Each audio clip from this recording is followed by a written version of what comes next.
Hi folks, Speedway Tag here. I'd like to show you a game called Tides of Madness. Okay, this is by Portal Games, published in 2016. It's a two-player game. It's a little drafting game that's really quick and fun.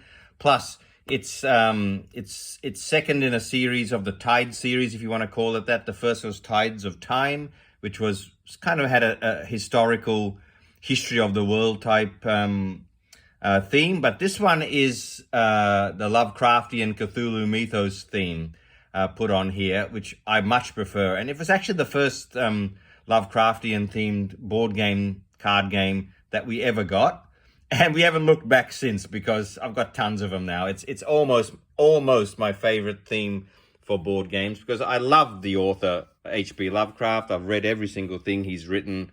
I can't get enough of it. I love his whole Cthulhu mythos, the idea of all these huge, creepy, colossal alien beings that exist outside of space and time, that have interacted with the Earth in various ways and have infiltrated it, has been here before, have left signs lying around, left all sorts of tomes and artifacts, and yeah, it's a fantastic idea or theme for board games. And as a result, there's tons of them. The Eldritch Horror and Elder Sign and the Cthulhu Pandemic as well, and so on. So we've got tons of them, but this was the first one we got. So Tides of Madness. It's a two-player game. It's got 18 cards. The cards are that sort of longer, horizontal shaped cards, which I think really look nice. It also comes with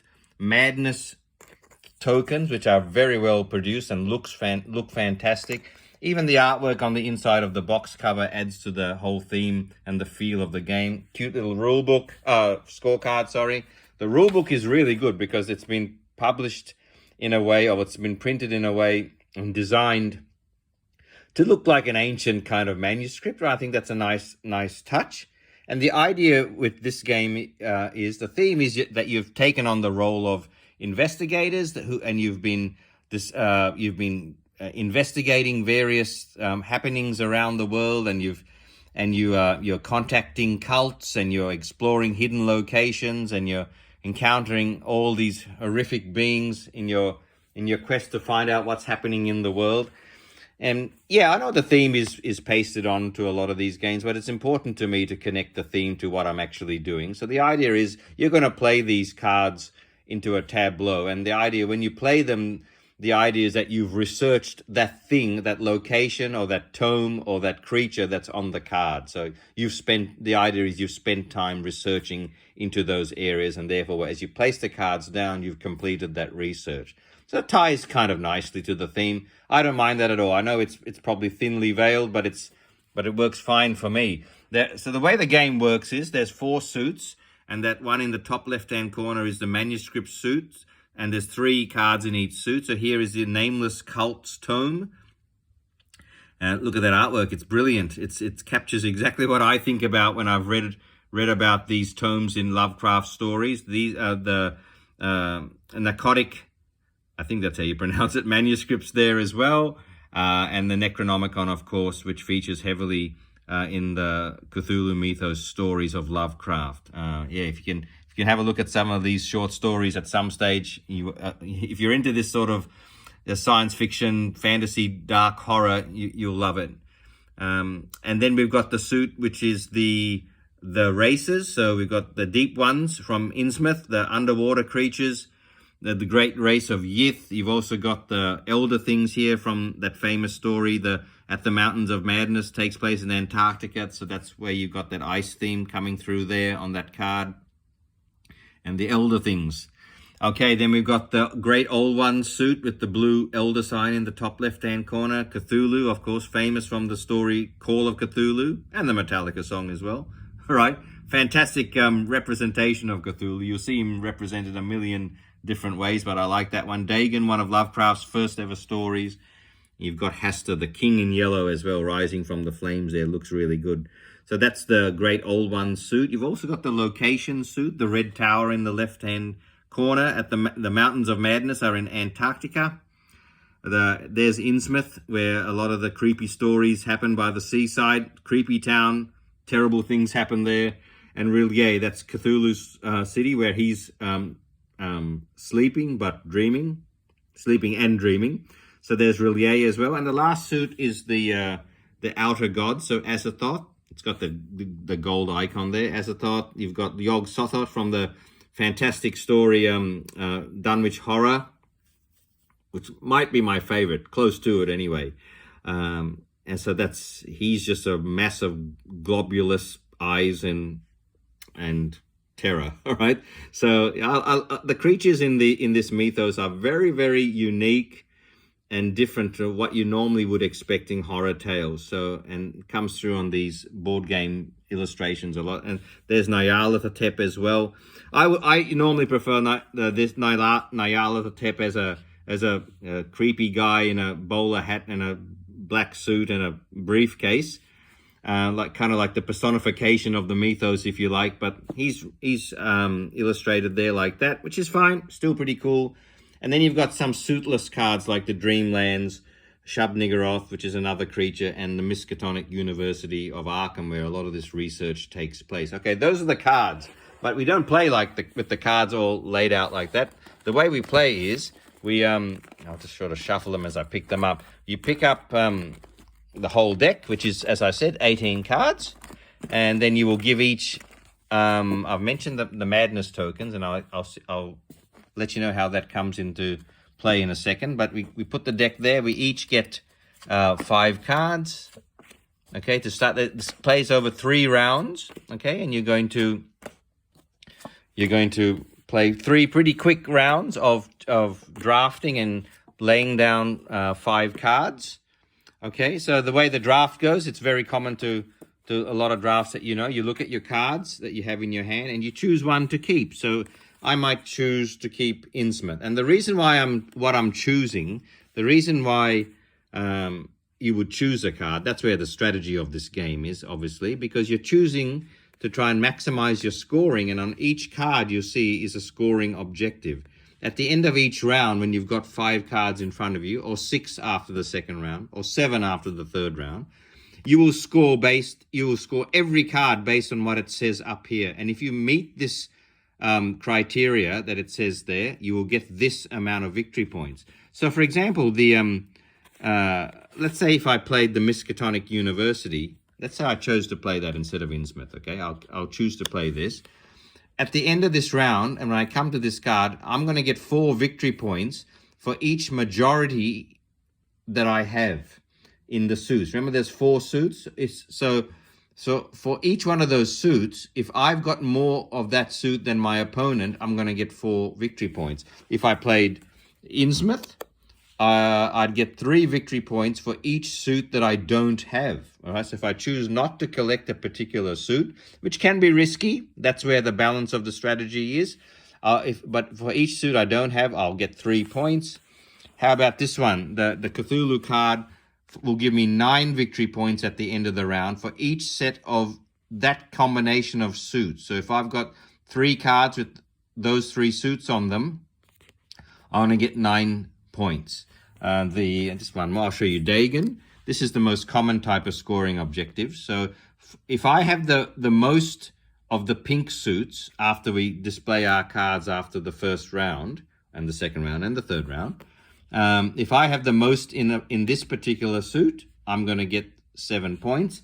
If I had the most with Rillier, if I had the most in the blue suits, I'd gain 7 victory points, more than my opponent, of course. So that's how the scoring objectives go. There's a number of scoring objectives. There's a different one on each card, as you can imagine. But on your turn, right, in the first round, we're dealt 5 cards.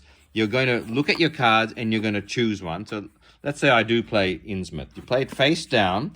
My opponent will look at their cards and choose a card to play. They'll play it face down, right?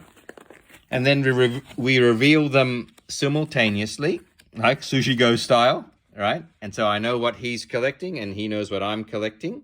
Okay, I can see what they're going for with their objectives, and he can see what I'm going for. And so this is where the push and pull starts happening.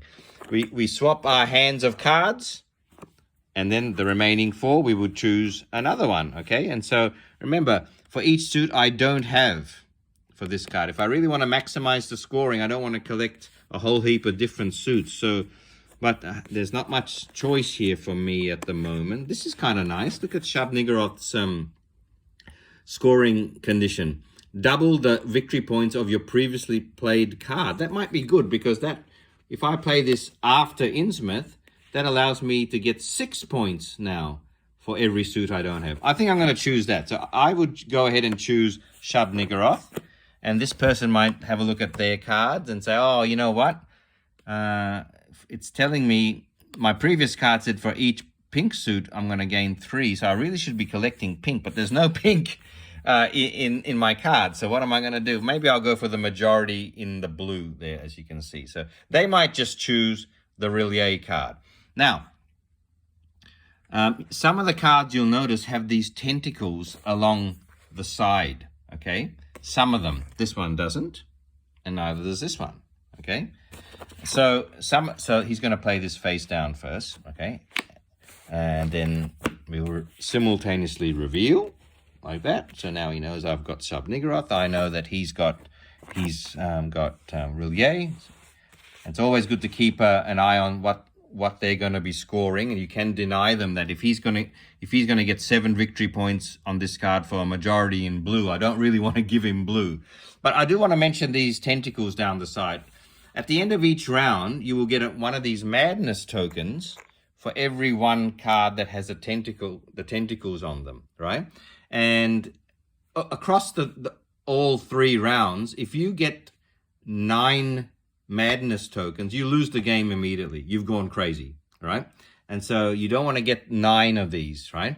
But if you do have the majority of them at the end of each round, for example, at the end of this round, if this person has got 3 madness tokens and I've only got 1, they can choose either to get rid of a madness token, or they can choose to take an extra 4 points. So I love that push your luck addition to this version of the Tides series, because yeah, you'll get another 4 points, which is a lot of points in this game.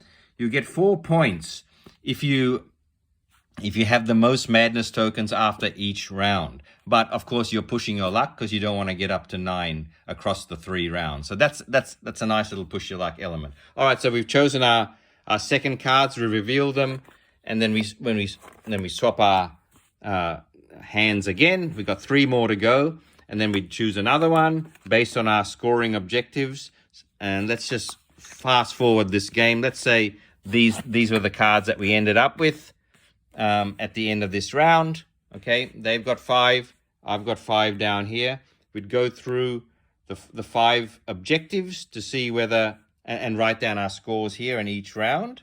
Okay, and if this is how we finish round 1, this person has got 2 madness tokens, and I've got 2 as well. So nobody has the majority at this stage. But if I had 3 or he had 3, he would have the majority, and then that madness mechanism would kick in. Okay, so we'd go through each, as I said, we'd go through each scoring objective and score based on that. So this one's a fantastic card. Nyarlathotep's going to give you 13 victory points if you have a set of all the suits. There's 5 suits, yeah. If you have a set of a card from every suit. So that's something to go for. Don't take that card if you're not planning to do that. This one, he's getting 7 victory points if he's got a majority in red, which he does. As you can see, he's got 2 red cards and I've only got 1.